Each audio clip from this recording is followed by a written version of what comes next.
Saudari-saudaraku yang terkasih, berjumpa kembali bersama saya Inspirasiku di Antara. Renungan Harian Kamis 2 Desember, Pekan Advent yang pertama. Semoga kita bersama keluarga, komunitas kita selalu dalam keadaan baik, sehat, dan tetap bersemangat. Marilah kita bersama-sama mengawali renungan kita dengan tanda kemenangan Kristus. Dalam nama Bapa dan Putra dan Roh Kudus. Amin. Allah Bapa yang Maha Kuasa, kami bersyukur padamu atas kuasa yang Engkau nyatakan melalui Yesus Kristus Putramu. Semoga rahmat-Mu mendatangkan penebusan yang menghapus dosa-dosa kami. Dengan pengantaraan Yesus Kristus Putramu Tuhan kami, yang bersama dengan Dikau dalam persatuan Roh Kudus, hidup dan berkuasa Allah sepanjang segala masa. Amin. Dalam nama Bapa dan Putra dan Roh Kudus. Amin. Inspirasi kita hari ini dari Injil Suci menurut Matius bab 7 ayat 21 dilanjutkan ayat 24 sampai 27. Marilah kita baca dan kita renungkan bersama. Pada suatu ketika Yesus bersabda kepada murid-muridnya, "Bukan setiap orang yang berseru kepadaku, 'Tuhan, Tuhan,' akan masuk ke dalam kerajaan surga, melainkan dia yang melakukan kehendak Bapa-Ku di surga.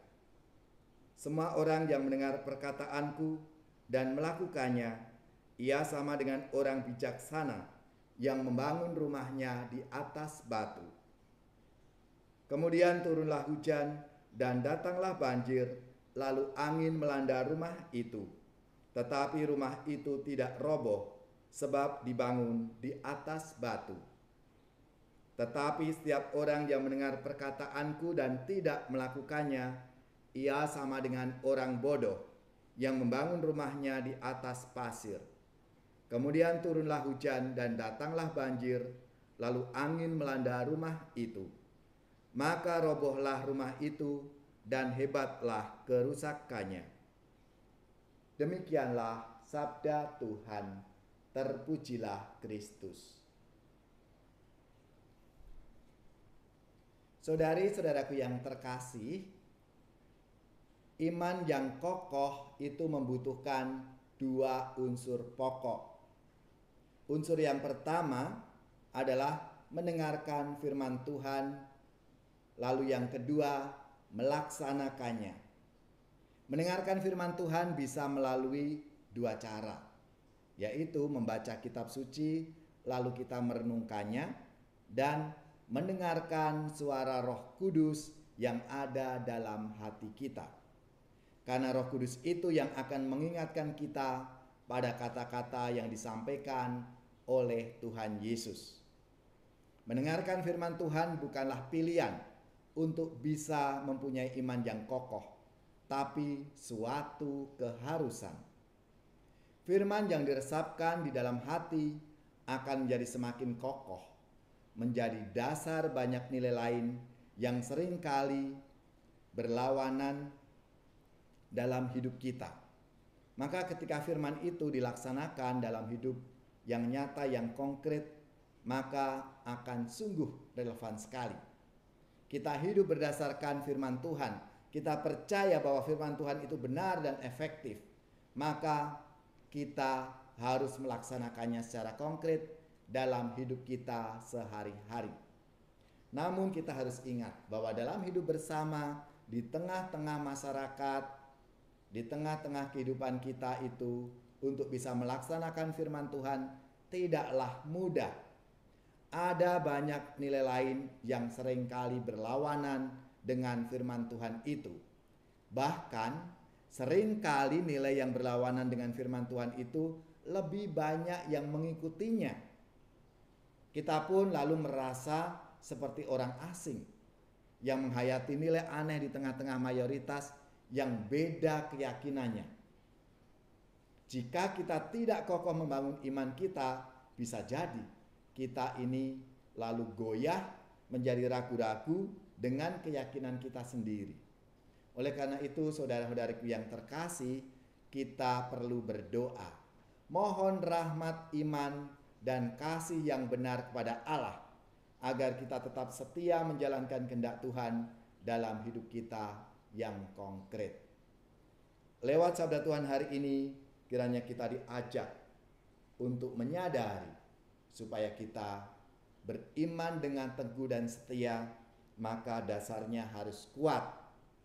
Bukan seperti orang yang membangun rumahnya di atas pasir, yang kalau hujan turun, lalu banjir, angin melanda rumah itu sehingga rumah itu roboh.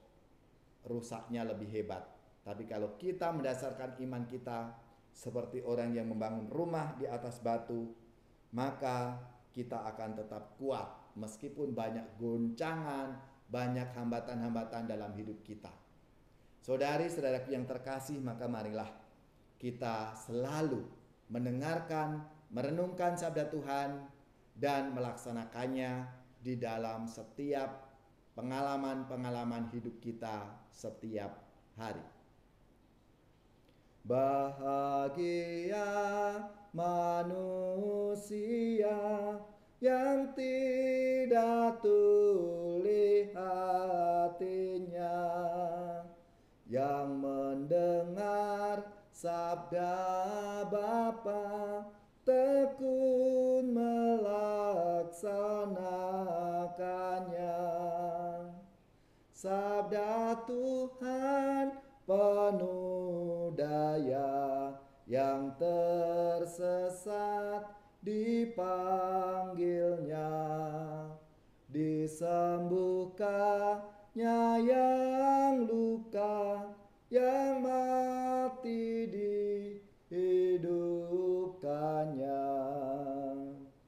Bahagia manusia yang menerima sang sabda, sabda yang sudah menggema dalam wujud manusia. Terpujilah, oh Sang Kristus, sabda kekal dan penebus, kebenaran, kehidupan, serta jalan keselamatan.